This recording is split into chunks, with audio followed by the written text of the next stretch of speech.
Olá, pessoal, professora Nayara Negreiros de volta e vamos continuar falando sobre competência da Justiça do Trabalho, agora entrando na seara da competência absoluta. Vamos lá.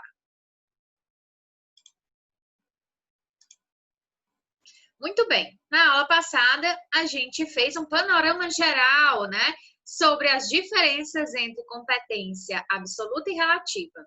E agora a gente vai mais precisamente falar sobre a competência absoluta.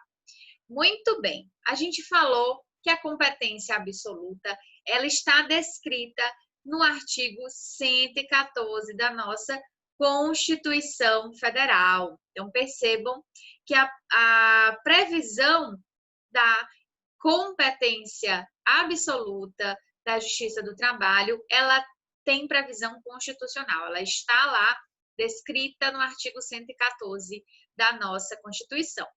E aí, eu trago aqui para vocês, né, ipsilíteres, o artigo 114. A priori, o estudante, ele acha que nunca vai conseguir decorar ou aprender, né? Aqui a gente quer que você aprenda as competências que estão no artigo 114, falando sobre a justiça do trabalho. E aí percebam que eu trago umas palavras-chave que estão aqui negritadas, que estão aqui destacadas. Muito bem. O artigo 114, ele tem 9 incisos e 3 parágrafos. Pode ser que no primeiro momento você ache que é muita coisa para aprender, mas se a gente focar nessas palavras-chave, vocês vão ver que qualquer questão que fale sobre competência absoluta, né, da Justiça do Trabalho, vocês vão conseguir destrinchar e vão conseguir gabaritar, porque a gente vai ensinar aqui para vocês essas diferenças, né? Quais são aqui esses 9 incisos que falam da competência material da Justiça do Trabalho. Percebam, então, que no inciso primeiro a gente tem aqui grifado a palavra trabalho, no inciso segundo, greve, no inciso terceiro, sindical, que a gente pode falar de sindicatos, no inciso quarto, mandados de segurança, habeas corpus e habeas datas, no inciso 5º, conflitos de competência. No inciso 6º, dano moral. No inciso 7º, penalidades. E no inciso 8º, execução. No inciso 9º, a gente vai ter outras controvérsias que nós vamos falar mais lá na frente.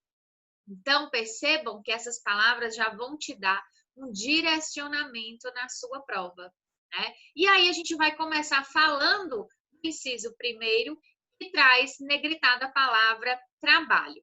Muito bem, então, de acordo com o artigo 114, compete à Justiça do Trabalho processar e julgar as ações oriundas da relação de trabalho.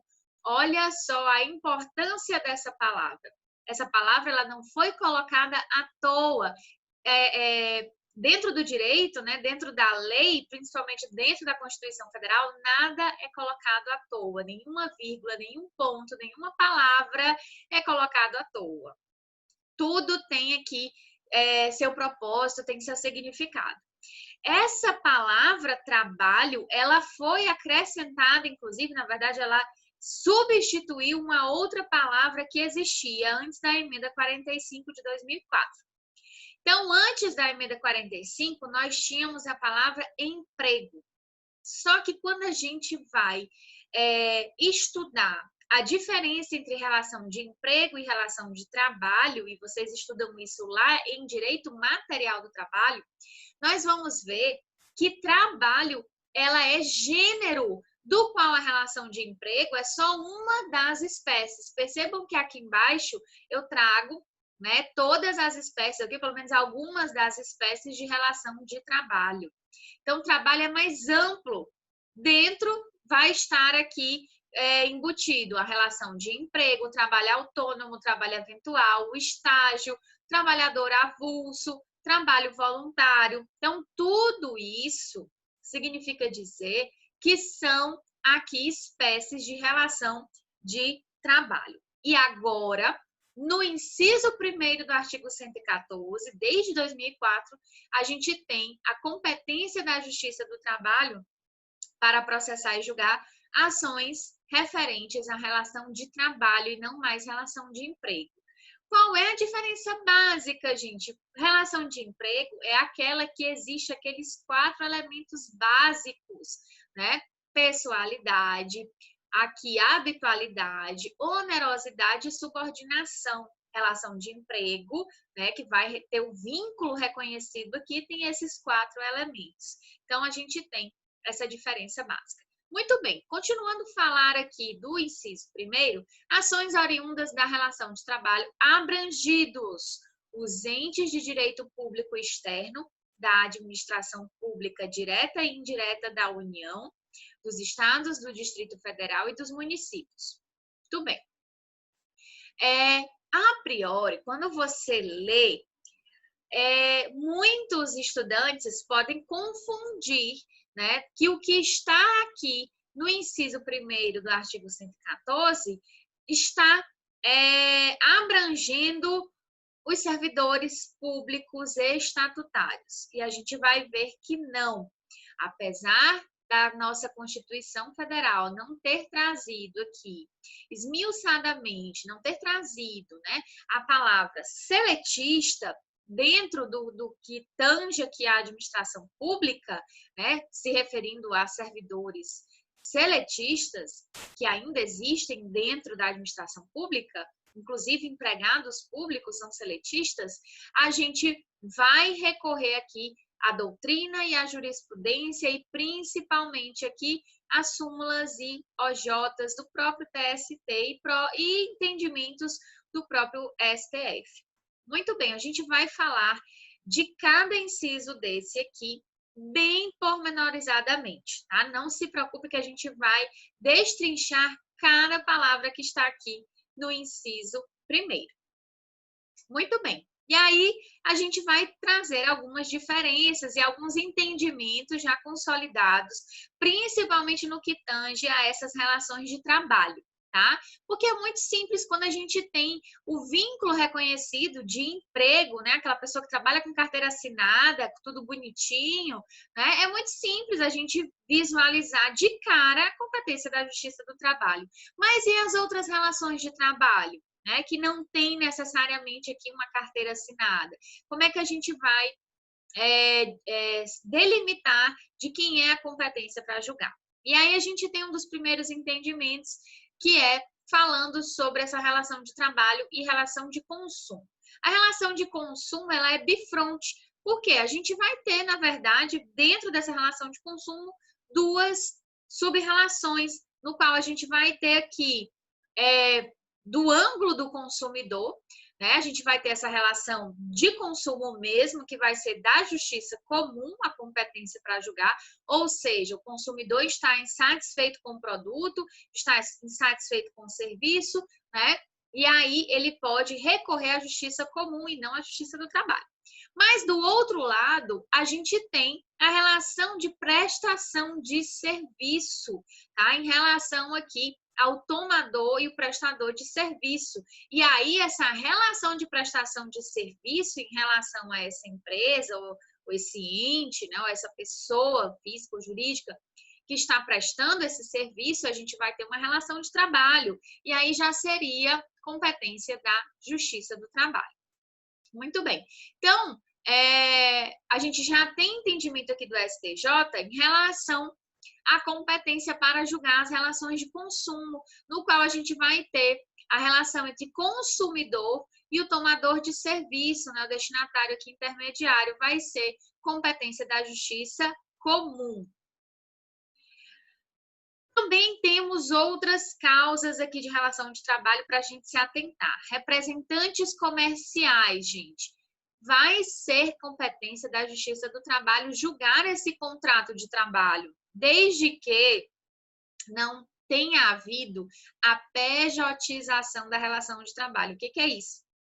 Uma prática muito comum, né, dentro dessa relação no qual as empresas, né, que detêm os produtos que vão ser vendidos pelos representantes comerciais, eles exigem que esse representante abra uma pessoa jurídica, abra um CNPJ para, digamos assim, maquiar essa relação de prestação de serviço. Então, figurariam no polo duas pessoas jurídicas, uma comprando da outra, e a que compra, ela vai revender para outras pessoas jurídicas ou até mesmo para pessoas físicas.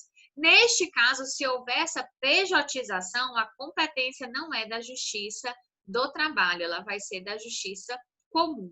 Mas, se nós estivermos falando de contratação, né, ainda que não tenha carteira assinada, mas um contrato de trabalho entre uma empresa, né, que é a produtora aqui, a fornecedora dos produtos, e uma pessoa física que vai representar, né, que vai vender esses produtos de forma itinerante, a gente vai ter competência da Justiça do Trabalho, sim. Tá? Mas a gente, esse entendimento, ele não está muito bem pacificado, porque a gente ainda está aguardando um recurso extraordinário do STF.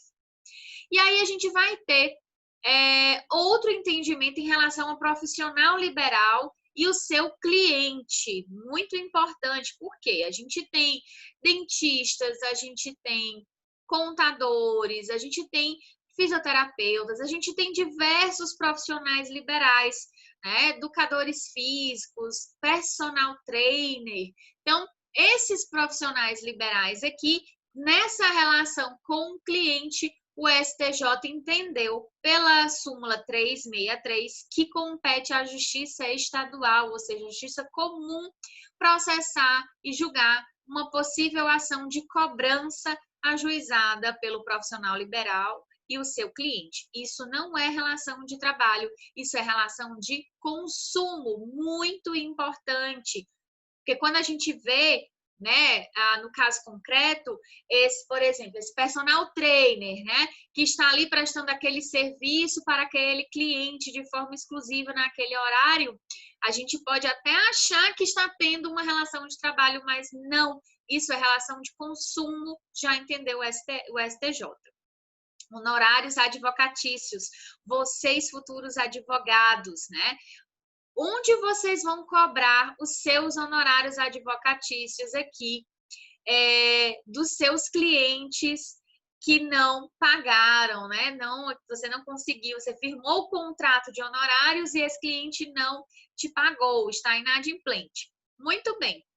Aqui a gente tem competência também da Justiça Comum, não vai ser competência da Justiça do Trabalho. A gente tem, inclusive, uma ação direta de inconstitucionalidade falando sobre isso, tá?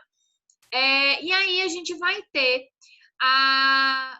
aliás, só uma correção, a ação direta de constitucionalidade não é sobre honorários advocatícios, aí isso já é entendimento pacificado. A ação direta de inconstitucionalidade, na verdade, ela vai tratar sobre a competência em razão de matérias criminais. Gente, mesmo que a gente esteja falando de crimes contra a organização do trabalho, que muito embora a gente possa fazer um link com a Justiça do Trabalho, a Justiça do Trabalho não tem competência criminal, tá certo? Então, muito importante se falar de crime, mesmo que, por exemplo, seja um crime em relação à greve, no meio de uma greve, um funcionário espancou outro funcionário, ou bateu no gerente, bateu no empregador, mesmo que tenha havido um crime, dentro das relações de trabalho não é competência da Justiça do Trabalho.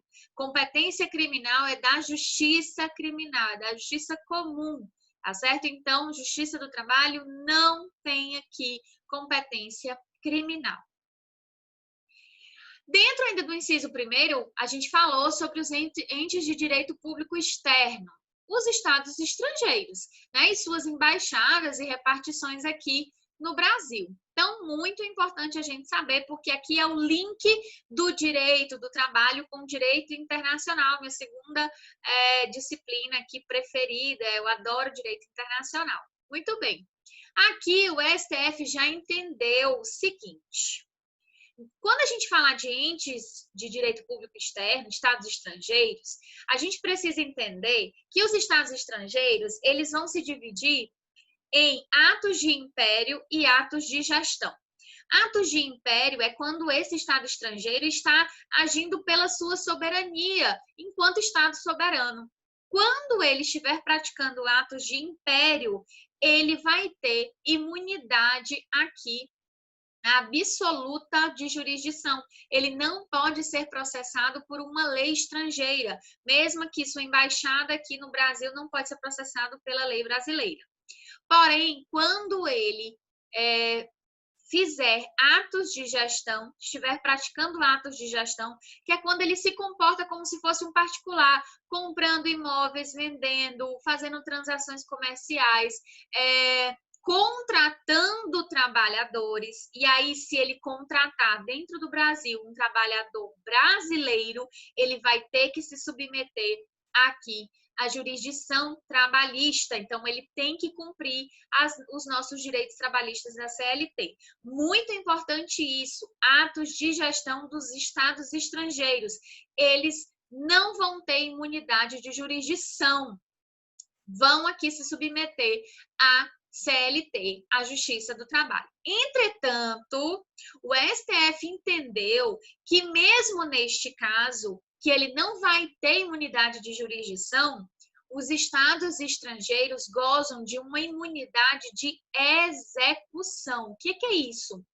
O trabalhador brasileiro que processar, por exemplo, os Estados Unidos aqui no Brasil, né, porque foi contratado pela embaixada americana e não recebeu seus direitos trabalhistas, se ele ganhar a causa, ele não pode aqui, por exemplo, pedir penhora de bens, bloqueio de valores, né? Por quê? Porque o Estado estrangeiro tem imunidade de execução. Então, muito importante a gente saber disso. A gente não pode penhorar nenhum bem que esteja aqui no Brasil, principalmente os bens que se destinam à missão diplomática, né? O prédio, os carros, né? Os objetos que são destinados à missão diplomática. Quais são as exceções para imunidade de execução? Se esse Estado estrangeiro, ele renunciar à imunidade. E aí, muito importante, ele tem que renunciar expressamente, gente. Dentro do direito internacional, as coisas são muito preto no branco, tá? Então, a gente não tem renúncia tácita. Essa renúncia, ela tem que ser expressa. Se o Estado estrangeiro renunciar a essa imunidade, ele pode sofrer aqui uma constrição de algum bem. E também o STF entendeu que quando houver aqui bens que não sejam destinados, não sejam vinculados à missão diplomática, né? Sejam bens privados aqui deste Estado estrangeiro que não são destinados à finalidade essencial dessa missão diplomática.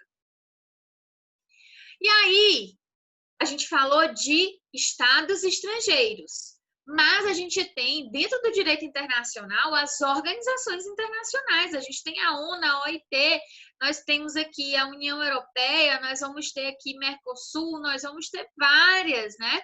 A OMC, a OMS, muito bem. As organizações internacionais, gente, elas gozam de imunidade absoluta. Elas não entram nessa regrinha de atos de gestão, atos de império, não. Independentemente do ato que ela praticar, você não pode processar esta organização na justiça brasileira. Então, se você é um trabalhador brasileiro, foi contratado pela ONU aqui no Brasil, para trabalhar na ONU, não recebeu os seus direitos trabalhistas, você não pode, infelizmente, processar a ONU na Justiça do Trabalho brasileira, tá certo? Então, muito importante a gente saber essa diferença. Servidores da administração pública. Então, a gente falou lá, lendo no inciso 1º do artigo 114, que a competência da Justiça do Trabalho abrange aqui a administração pública. E aí eu falei para vocês naquele início que quando a gente estiver falando de administração pública, a gente vai estar, na verdade, falando aqui mais precisamente de servidores seletistas, servidor estatutário, que é regido por uma lei, por um estatuto do servidor público, não é competência da Justiça do Trabalho. Vai ser ou da Justiça Comum ou da Justiça Federal, dependendo se é um servidor federal ou um servidor municipal ou estadual. Muito bem. Só que empresas públicas, sociedades de economia mista, que têm aqui, apesar de terem que fazer, né, seletivos, fazerem certames públicos, né, concurso público, os seus empregados, eles são aqui contratados pelo manto da CLT, então eles são seletistas. Então, empregados públicos e empregados de sociedade de economia mista, eles vão ser, sim, objeto da Justiça do Trabalho, são competência da Justiça do Trabalho. Quando a gente estiver falando dos entes, né, federados aqui, União, Estados, município, Distrito Federal, suas autarquias e fundações, vai depender do tipo de contratação, do tipo dessa relação. Se for seletista, ok, vai ser Justiça do Trabalho. Se for estatutário ou temporário, não vai ser Justiça do Trabalho, tá certo? Vai ser Justiça Comum. Aí, dependendo se for União, é na Justiça Federal, se for Estado e município, vai ser na Justiça Comum Estadual, certo? E aí, mais observações em relação à administração pública. Entendimento do STF, exoneração de empregado público no estágio probatório, é competência da Justiça Comum. Olha só a importância da gente entender esse julgado do STF. A gente tem um empregado público que foi exonerado ainda no estágio probatório porque, digamos, descumpriu alguma regra ou aqui não passou nas avaliações de desempenho, foi exonerado, não se tornou aqui efetivo, não se tornou aqui, não adquiriu a estabilidade, né? Estava no estágio probatório.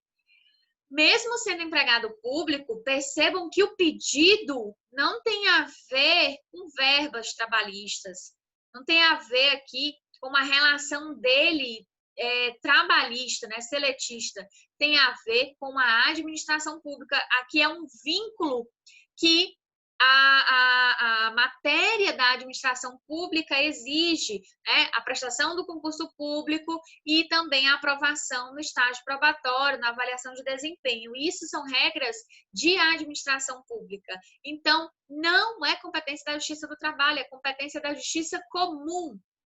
Outro entendimento, súmula 137 do STJ, compete à Justiça Comum Estadual processar e julgar a ação de servidor público municipal pleiteando direitos relativos ao vínculo estatutário. Então, vejam aqui também para fomentar esse entendimento aqui em relação a tudo que estiver relacionado a vínculo estatutário não é da Justiça do Trabalho. Súmula 218 do STJ. Compete à Justiça dos Estados processar e julgar ação de servidor estadual decorrente de direitos e vantagens estatutárias no exercício de cargo em comissão. Servidor comissionado, né? Muitos de vocês devem ter parentes comissionados, ou já foram comissionados, ou são comissionados. Servidor comissionado dentro da Justiça ou dentro da administração pública não é competência da Justiça do Trabalho, é competência da Justiça Comum, tá certo? Alteração do regime de seletista para estatutário. E aí a gente tem uma regra. A competência da Justiça do Trabalho, ela vai se limitar ao período que era seletista. E aí a gente tem que observar a prescrição. Muito cuidado, tá? Por quê? Porque quando a gente tem alteração de regime seletista para estatutário, a gente tem a quebra do contrato de trabalho.